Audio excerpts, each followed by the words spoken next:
Bismillah ar-Rahman ar-Rahim. My dear student, Assalamu alaikum. Today we are going to study lecture number 3 from the time of Hazrat Usman. So today's lecture is about his conquest.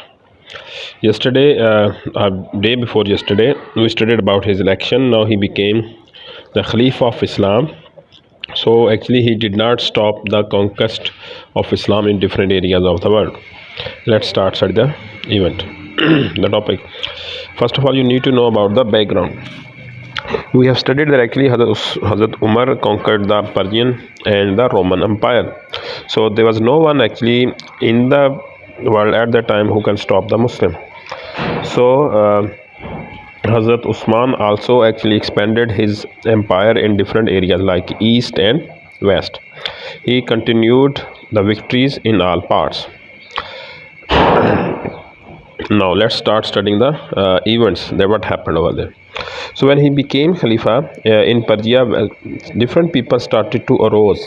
They started to rebel against Islam, especially in the Persia, because the Persian was conquered by Hazrat Umar, and they thought that now Hazrat Umar is no more in this world, so we can start the rebellion. So they arose in Persia and they started to do some bad activities.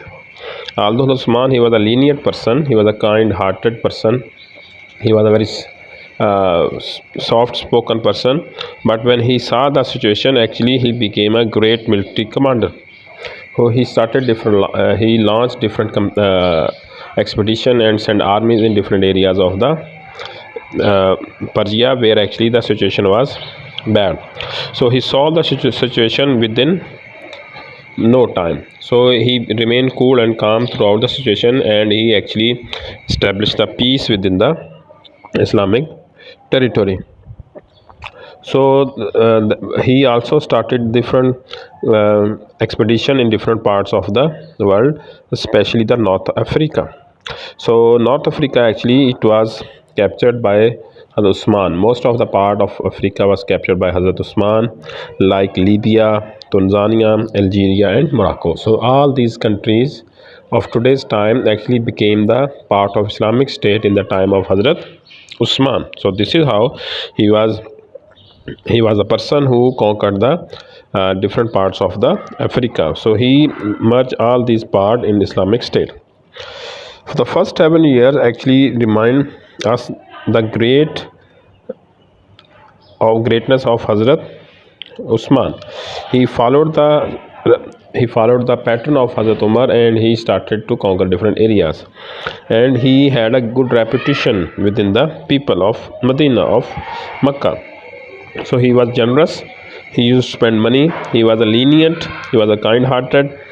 So that is why Imam Zuhri said about him, he was more beloved by Quraysh than Hazrat Umar. He is not also won the heart of the people because of his kindness and generosity, but also he conquered different areas of North Africa.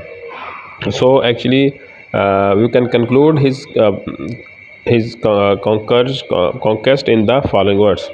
He expanded the Islamic empire from Morocco to Kabul. So this is how Hazrat Usman actually was able to expand the Islamic empire, and he started to build Islamic State on firm grounds.